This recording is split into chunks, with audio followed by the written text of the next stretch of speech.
in the precious metals, new record highs for both gold and silver. In fact, the records were set on Monday. We had a huge rally starting Sunday night into Monday.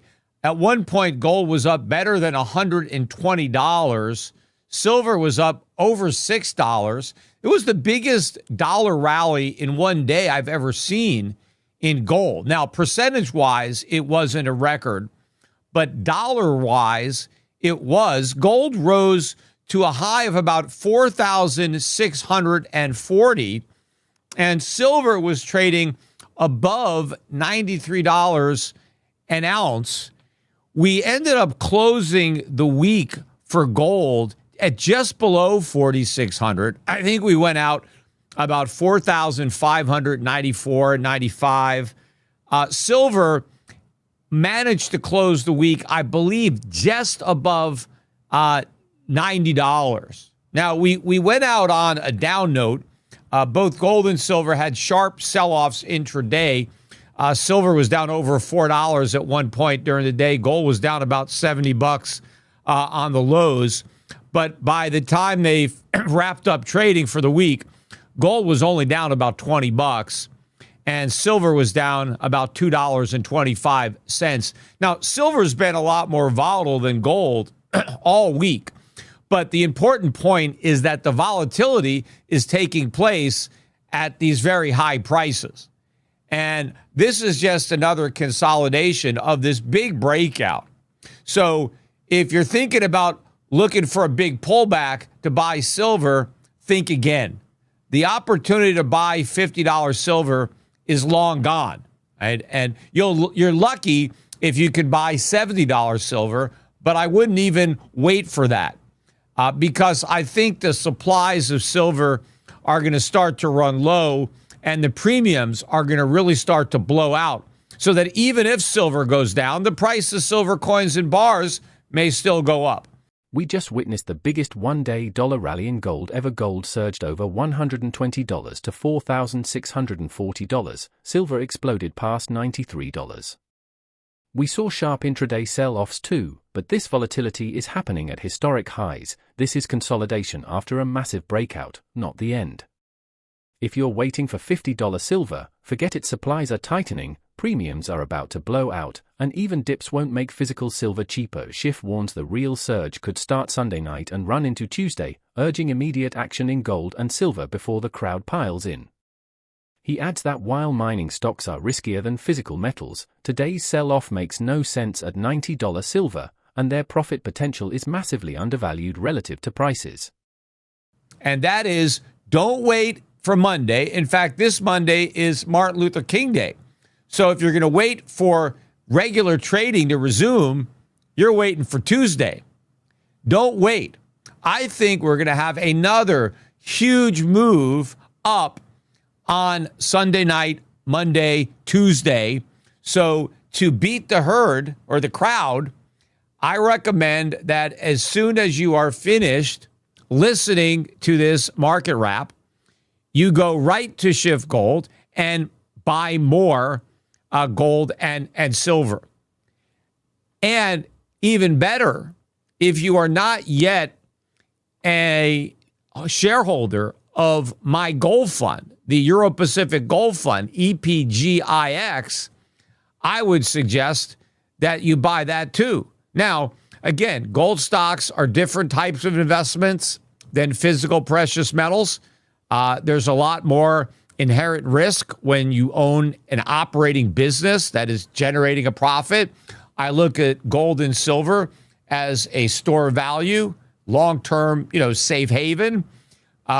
Gold and silver mining companies are risky businesses, right? I mean, there's so many things that can go wrong when you're operating a gold mine. But the upside potential dwarfs the downside risk.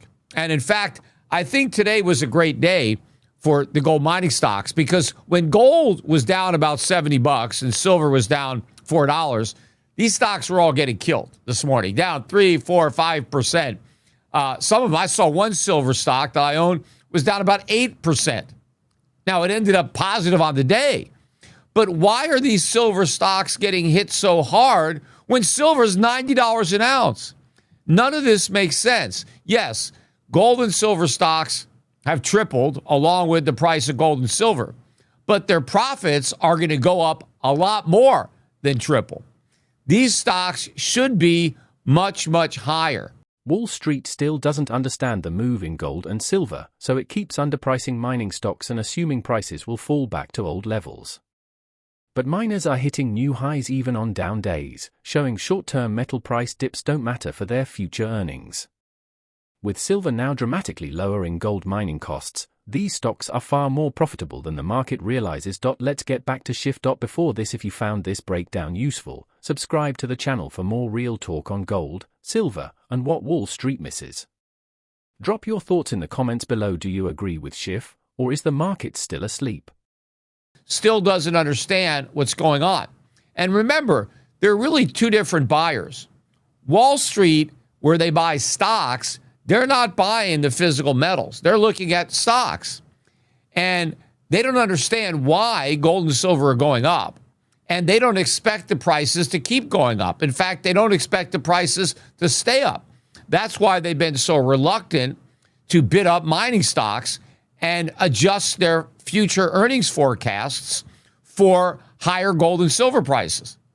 In fact, they're still assuming that gold prices in the future are a lot closer to where they were in the past than where they are right now. Now, indication that maybe that's changing was the action today, because even though gold and silver finished down on the day, most of the stocks recovered all those morning losses and finished positive on the day. They all didn't finish positive, but many of the stocks that I own not only finished positive on the day, but made new multi-year highs on the day, despite gold and silver being down. And what I've been saying is that these sell-offs are irrelevant to the value of these gold mining companies. Gold could go to $3,000 and they'd still be cheap.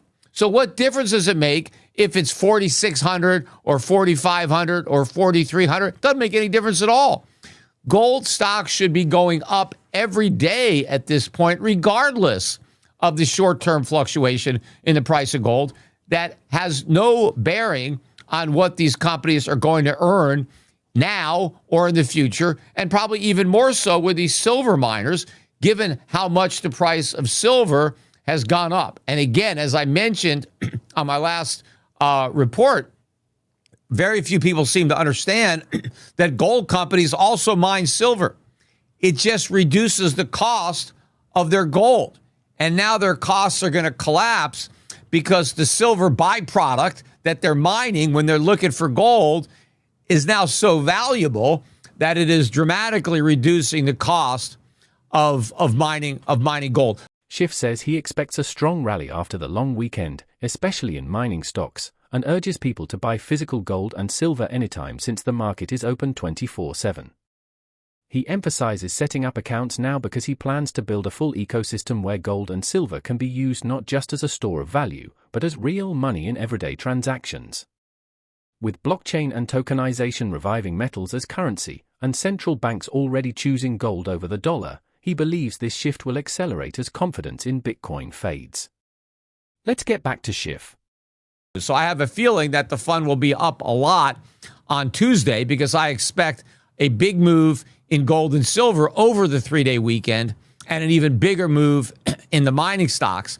But if you want to buy physical gold and silver, Schiff Gold is open 24/7. So you can buy Friday night, you can buy Saturday morning, Saturday night, Sunday morning. You can load up. You can go to tgold.com too and make sure you have an account. In fact, every customer of Schiff Gold should also have an account at T-Gold, right? So if you watch this market wrap, make sure that you set up your account at T-Gold. Doesn't matter how much gold you buy or how much silver you buy, just get your account going, because I'm going to use this platform as the foundation to build out the ecosystem that will enable my customers and a much broader audience to transact in gold and silver, to use gold and silver as money, as a medium of exchange, not just as a store of value, but as money in commerce, which is what gold and silver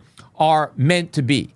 Unfortunately, they haven't really fulfilled that role for decades now, but that's coming back. And I think the internet and tokenization and blockchain could play a big part in the revitalization of gold and silver, especially as the air comes out of the Bitcoin bubble and people are looking for viable alternatives. We already know the central banks already found a viable alternative to the dollar, and that's gold.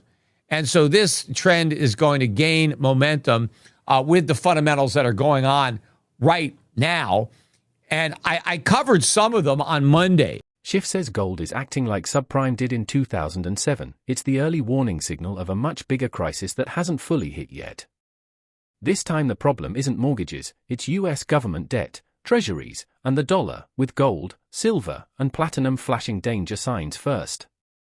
Inflation is also getting worse, not better. CPI is rising above forecasts while the Fed talks about cutting rates, proving policy is disconnected from reality and bullish for gold. Now listen to Schiff's final wrap-up. The financial crisis didn't come until a year later. Subprime blew up in 07. Financial crisis happened later in 08. And in fact, in early 08, people still thought everything was great, right? Even though we were already in the Great Recession. They didn't know about it yet. I knew about it, but they didn't find out until the end of the year when they revised all of the economic data going back a year and said, oh, by the way, we've been in this Great Recession for a year.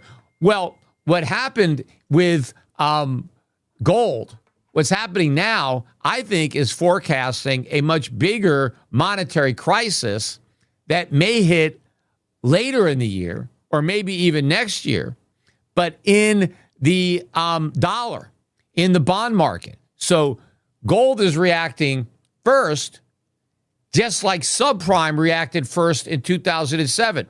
You saw the broader crisis hit a year later. Same thing's going to happen now, except it's not a mortgage credit that is the problem. It is government credit. It is sovereign debt. It is the debt of the United States. It's not a mortgage crisis. It's a U.S. Treasury crisis.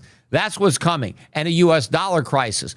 Gold and silver are your early warning signs. First it was gold, and now it's silver, and of course platinum. The whole precious metals complex is flashing that the dollar is in trouble, that the U.S. bond market is in trouble.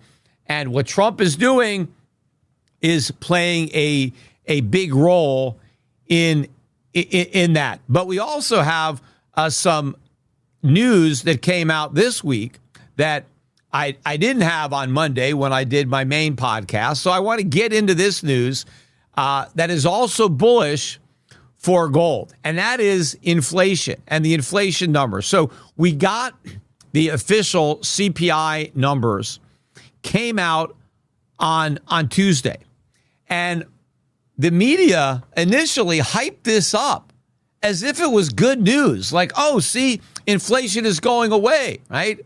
But here are the actual numbers. So the PPI, and these are December numbers. So the month increase in consumer prices was 0.3. The prior month was 0.2. So it got worse. And if you annualize 0.3, you're looking like 4% inflation. That's double the Fed's 2% target. The Fed is cutting rates. They're talking about rate cuts, and inflation is twice what they claim they want it to be. They should be hiking rates, not cutting rates. And how is this good? Then the year-over-year increase in the CPI, which was forecast to be 2.6, came out at 2.7. So it's worse. It's worse than they thought.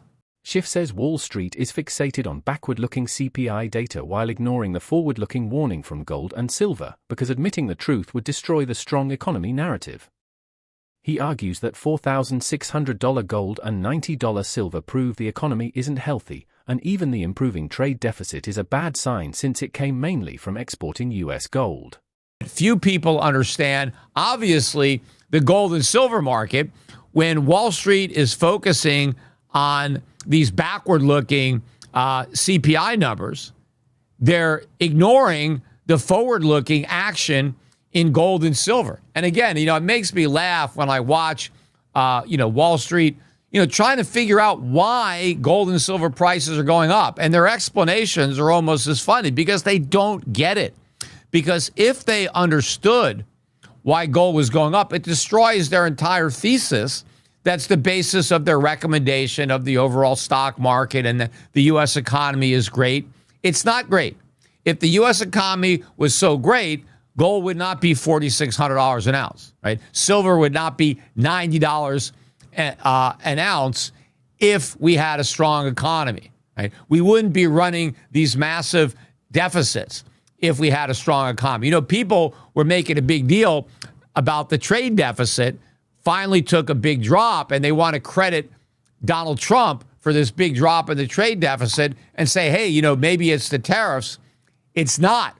The main reason that the trade deficit went down last month is because a boom in gold exports. We exported a lot of gold, right? We didn't manufacture that, right? That's our gold that got exported, and that's 90% of the improvement in the trade deficit for the month was all the gold that left the country.